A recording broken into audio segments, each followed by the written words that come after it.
Nah, yang menjadi pertanyaan di dalam kasus halal dan haram, menyana kambing mula kami roy, imupok kami roy mati. Itu kan tidak boleh dimakan dagingnya.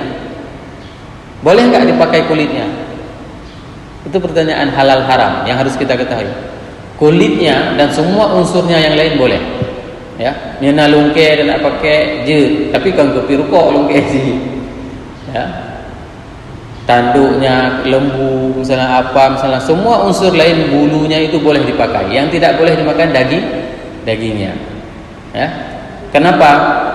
Hadis Ibnu Abbas itu dikatakan bahwasanya pada saat Rasul melihat salah seorang sahabat yang kambingnya mati, ditanya sama Rasul, kenapa kamu nggak pakai kulitnya? Kulitnya kan bisa digunakan untuk kemanfaatan kamu. Ini hadis yang diriwayatkan oleh Ibnu Abbas, boleh dilihat nanti di dalam Sahih Bukhari. Nah, kalau misalnya untuk berobat itu tidak boleh, walaupun binatang tersebut yang proses matinya itu dengan 5 cara tersebut. Paham maksud untuk berobat?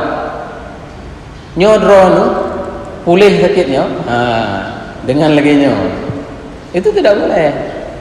Ya minta manok putih ya, manok hitam, yang pokoknya menserpu aja. Itu tidak boleh.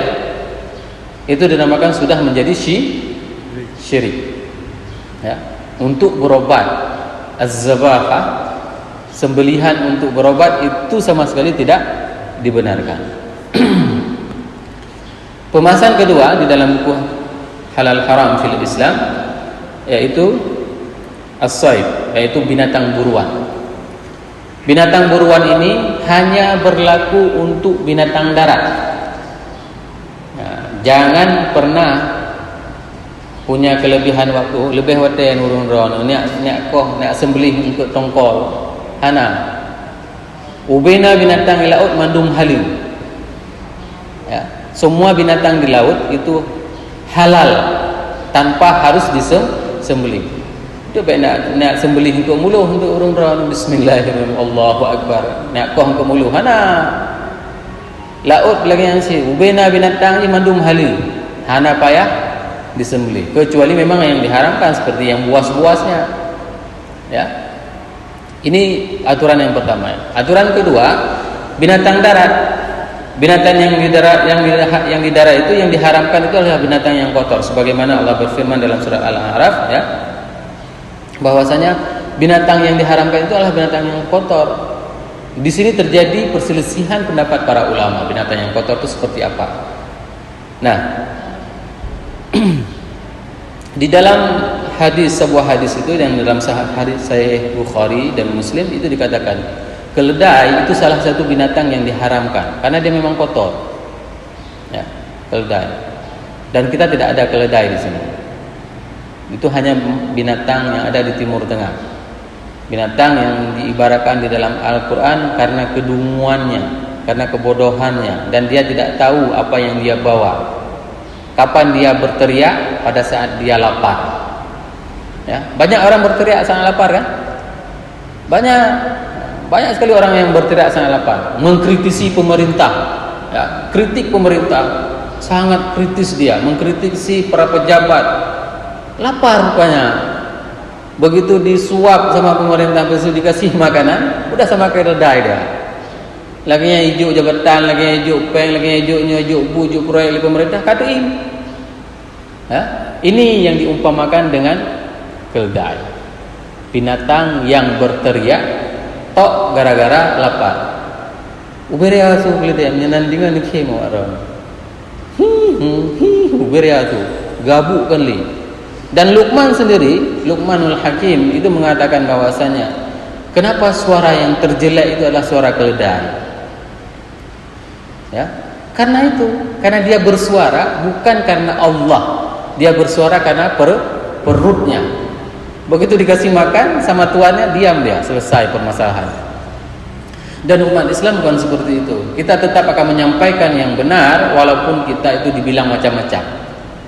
Pegah dan yang ekstrim, pegah dan nyonyoy, pegah dan yang wajib. Seperti itu. Dibilang dituduh kita kelompok ini, dituduh kelompok kiri, dituduh kelompok kanan, terserah, enggak ada masalah. Selama yang kita bilang itu, selama yang kita sampaikan itu adalah ayat Al-Quran dan hadis dan pendapat para ulama, sampaikan itu yang benar. Ya, mau dicap apa? Cap Wahabi, cap Aswajam, merangkapu je icap. Ya. Oke. Nah, ada sebuah hadis yang menarik ini, Bapak Ibu yang dirahmati Allah. Dalam hadis itu para sahabat pada saat itu sedang melihat onta yang lagi liar-liarnya, tidak bisa dikejar. Dan pada saat itu sahabat tidak ada kuda untuk mengejar unta liar. Bagaimana caranya?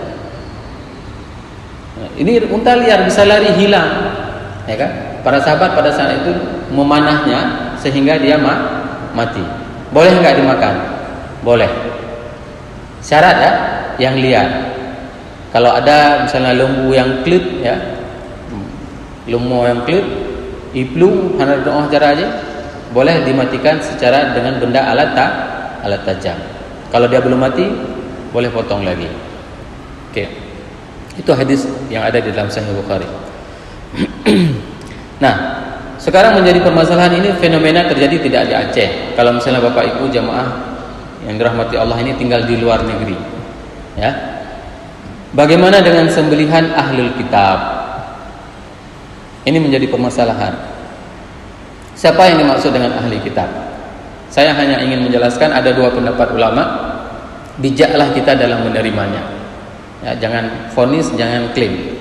Ulama yang mengatakan hanali ahli kitab itu satu. Ada ulama yang seperti itu. Ahlul kitab itu tidak ada lagi. Sudah tidak ada lagi ajaran agama Nabi Isa yang betul-betul mempercayai bahwasanya Allah itu satu, ya kan? Dan Nabi Isa itu adalah nabi, bukan Tuhan. Kalau ada, itu yang dinamakan dengan ahli kitab. Itu definisi ahli kitab. Nah, ada sebagian ulama yang lain, orang-orang Kristen itu dianggap sebagai ahli kitab. Yang hari ini berada itu adalah ahli kitab. Kalau Bapak Ibu jemaah yang menanyakan kepada saya condong kepada pendapat yang pertama. Kenapa? Karena mereka sudah menginhiraf, sudah menginovasi kitab suci mereka menjadi seperti ini, sehingga Tuhan mereka sudah menjadi banyak. Ya kan? Tuhan kan tiga bagi mereka, ada Tuhan Ibu, Tuhan Bapa, Tuhan Anak. Seperti itu. Kalau saya lebih condong kepada pendapat pertama. Saya tidak mau memakan makanan sembelihan ahli kitab. Kalau menurut saya, karena menurut saya ahli kitab itu memang sudah tidak ada lagi. Kecuali memang saya bertemu dengan orang, ya, di Arab yang memang masih ada keyakinan seperti itu dan beriman kepada Injil yang asli. Itu boleh kalau menurut saya. Tapi Bapak Ibu sekalian terserah. Nah, menjadi permasalahannya hari ini adalah bagaimana dengan daging ekspor dari Eropa ataupun dari Australia atau dari manapun. Ini yang menjadi permasalahan. Di sana kita mengkonsumsi, apalagi kita belajar di luar negeri, ya kan? Apa yang akan kita konsumsi? Tidak ada dan jarang. Apalagi dulu-dulu, teringat saya, dulu-dulu itu masih sangat susah menjumpakan halal food. Store halal food itu sangat susah kita menjumpainya.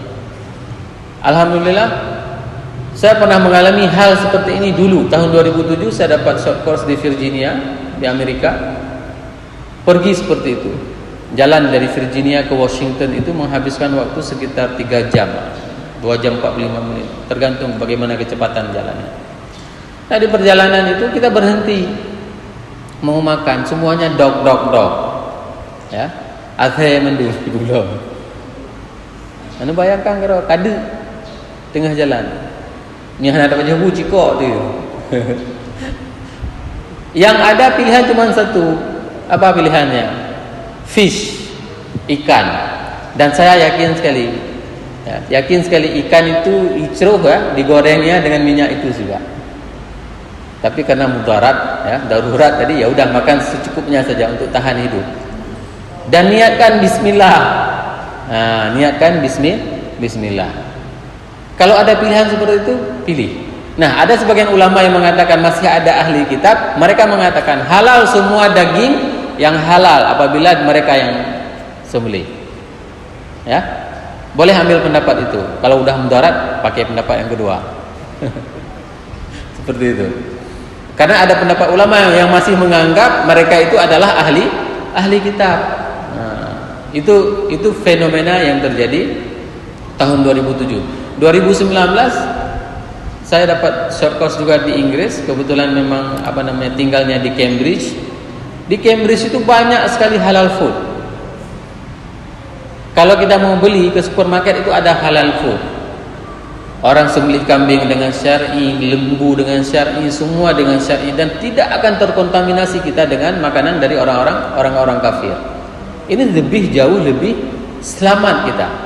Tapi tidak semua Eropa seperti itu. Kita tidak akan menemukan pemandangan seperti itu di Amsterdam. Ya, di Amsterdam masjid itu ditutup. Sama lagi Aceh, kecuali lagi masjidnya warna tutup. Di Amsterdam itu masjid tutup. Waktu salat buka, habis salat tutup. Kenapa? Karena nanti ada orang yang menamakan dirinya teroris, diledakkan masjid. Maka haruslah seperti itu, dijaga masjid. Di Swiss juga seperti itu, di Madrid juga seperti itu. Masjid semuanya ditutup, pas waktu salat baru dibuka. Di Frankfurt juga seperti itu. Masjid itu semuanya ditutup pada saat bukan salat. Nah, ini fenomena. Bagaimana dengan sembelihan ahli kitab? Nah, kalau kita melihat pendapat para ulama, para sahabat, Abu Darda mengatakan halal sembelihan ahlul kitab. Yang dulu ya, Abu Darda kan pada masa Rasul, sahabat. Beliau mengatakan halal. Imam Malik mengatakan halal, tapi beliau mengatakan makruh. Dan kalau ditanya bagaimana pendapat Syekh tentang makanan ini, saya tidak akan memakannya. Mengatakan makruh, tapi Imam Malik tidak mau memakan sembelihan ahli kitab pada masa itu. Pada masa beliau hidup, ada orang ahli kitab, beliau tidak mau.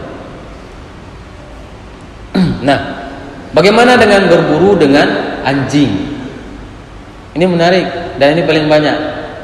Berburu dengan anjing boleh dimakan makanannya apabila anjing tersebut adalah anjing terdidik, anjing terlatih, dan khusus dipelihara untuk berburu. Ya. Dan di saat dilepaskan anjing tersebut, maka diucapkan bismillahi Allahu Akbar. Itu pendapat para ulama. Ya. Beda sama anjing liar. Ataupun kita berburu, memanah. Ini tak panah rusa, kena rusa. Begitu kena rusa, hilang. Ketemunya di mana? Lamkrung. Kalau dia hanyut, ya, para ulama sepakat semuanya itu haram makan bangkainya. Atau dia setelah 2 hari baru kita ketemu bangkainya, ya kan? Pas kita lihat ada gigitan makhluk buas, maka haram juga bangkainya. Tapi kalau seandainya tidak ada gigitan, cuman anak panah kita, ya, yang melesat, dibenarkan. Ini berdasarkan dari beberapa pendapat para ulama.